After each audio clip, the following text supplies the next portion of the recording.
Hi everyone, it's Ed the Locksmith. Thank you for joining me to watch this video. We are doing a VA6 leashy picking today on a Citroën DS3 lock, a 2013-14 I believe. I can't remember because I picked it up from the breaker's yard fresh today. I haven't lubed it or anything, which I should have done I suppose, but obviously I much prefer to pick in some scenarios where you might not have it or whatever.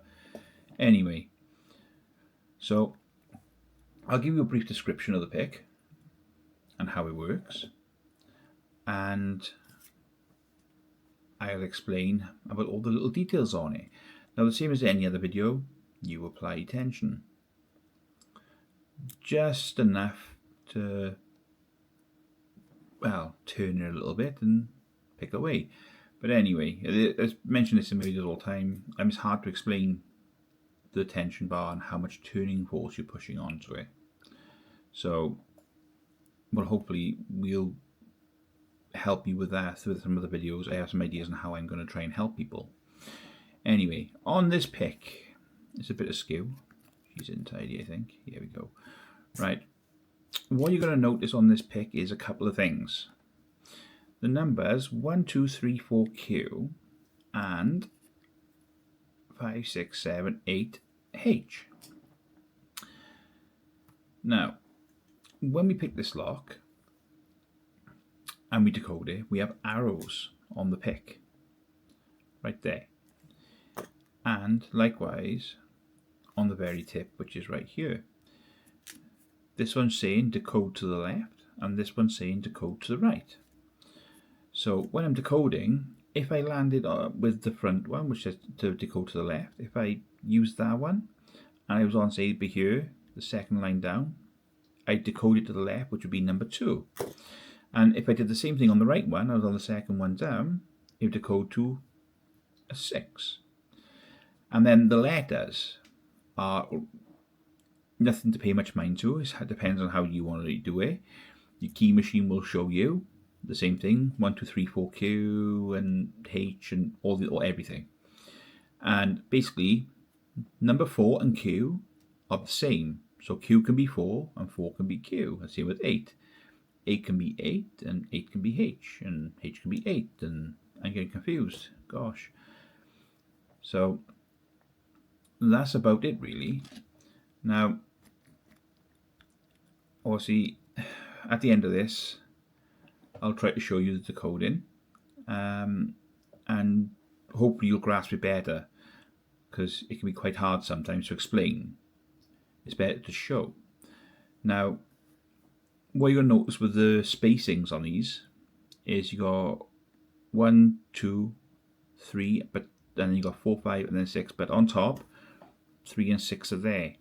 Now, there's a reason for that, because 1 and 2 and 4 and 5 will always either be on the top or the bottom. So whichever side you start picking on, that's where it'll be. But 3 and 6 will be the opposite sides. So, without further ado, we will pick the lock, hopefully, because I haven't done it again. Like I said to everybody, every time I do a video, I don't pick the locks before I start. I only pick the locks on camera. I don't lube them, I don't do anything. I try to pick it fresh so you know what it's like. So, as you can see, I'll start with picking with one of the levers. So in this case, I'm trying to pick with the back one. There's nothing there. So that means this is the front one. So it's binding. Now, it doesn't matter which way around you do it.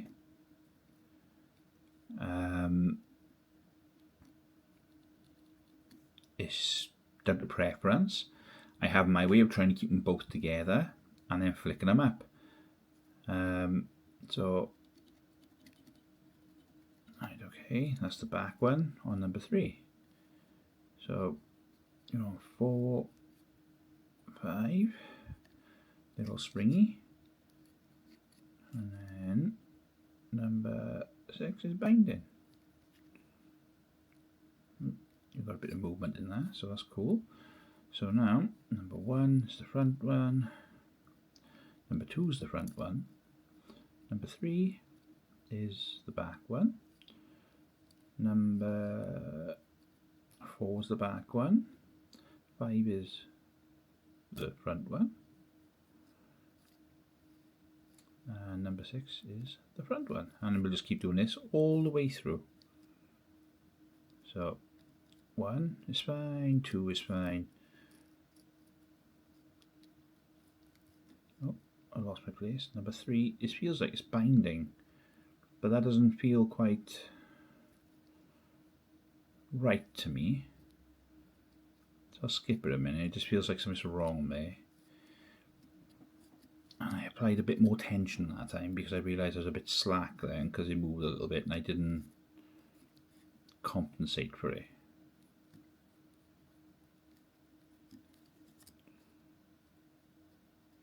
So I'm hoping you can see what I'm doing. So number 3 has got to be something to do with number 3. So let's pick number 3 and see what happens. So which one is this? No, this is the front one slipped off. Is it? No. So it's going to be the back one. I'm making a bit of a mess of this today. There. So that seems like... There we go. Now she's springy. It felt like it was just jarred up and... Yeah, I don't know. We'll work it out. It worked out in the end, hopefully. So... There we go. And then... Number 6 is fine, so back to the beginning. 1, 2, 3. That's the back one.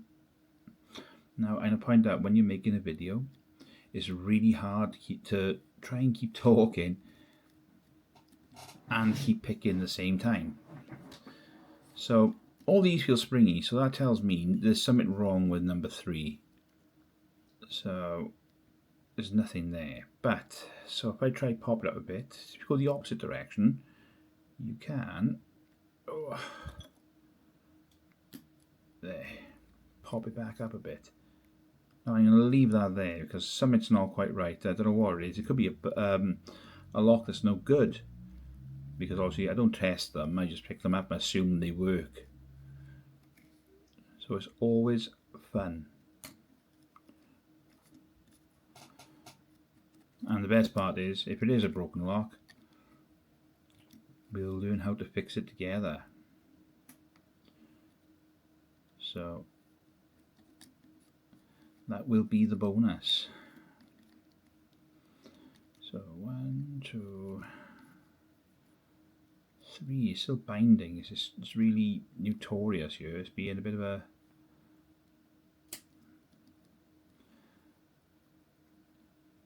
pain. I'm applying quite a bit of tension on this now though, just because, well, it feels like I should. Number 3, we're going to skip number 3 a minute. Number 5. And she's going to pick? She is not. So I'm going to come across and I'll pop these back up.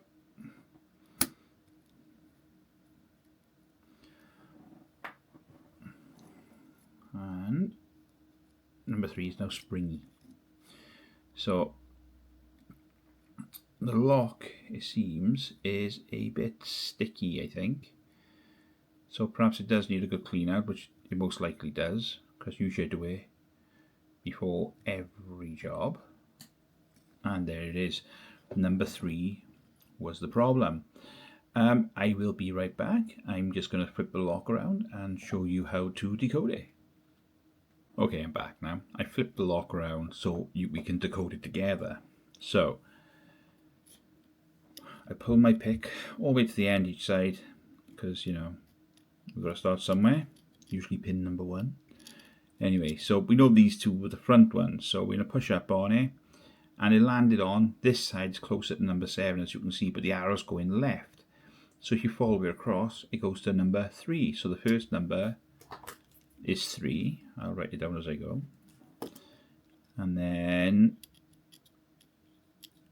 the second one is 3 because the arrow's going left. The third one is the back one, and that is landing right on top at number 8. So we got 338 so far.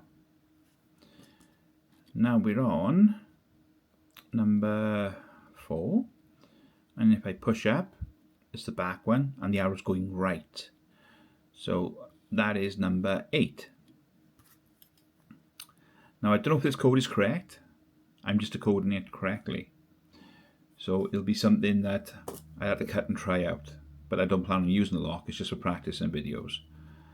So we pick on number 5 now, sorry, and that is number 2, because the arrow's going to the left. And then we go to the very end, and it's the top one, which is a number 1 on the left. But if we go all the way across, it shows you it's a number 5.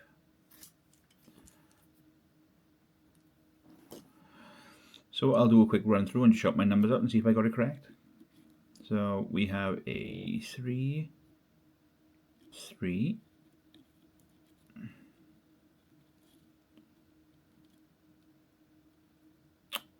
8, 8,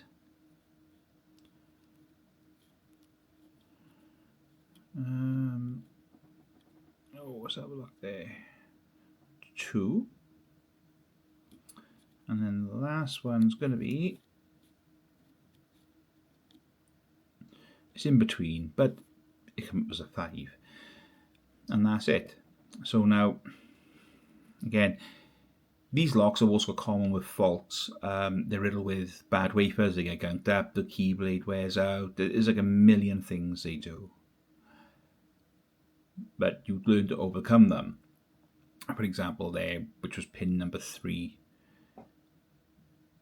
It was fine where it was, but it set differently. It was just the springs not springing back tidy. Just common things that happen. But it's all, you can overcome all of it just by taking a step back and having a think. So that's the end of this video. Now if there's any questions, any queries, or any locks you'd like me to do, please do not hesitate to drop a message in the comments or send me a private message, whatever you want to do. Because I'm much better to do something that can help rather than not. So thank you for watching. If you enjoy these videos, please like and subscribe. And I appreciate you watching and following and being a part of the community that is starting to grow. It means a lot so that I can help everyone. So thank you very much. Have a very good New Year's Eve and a very good New Year's Day. And I hope it all goes really well for you. And I hope it's just going to be a wonderful year next year.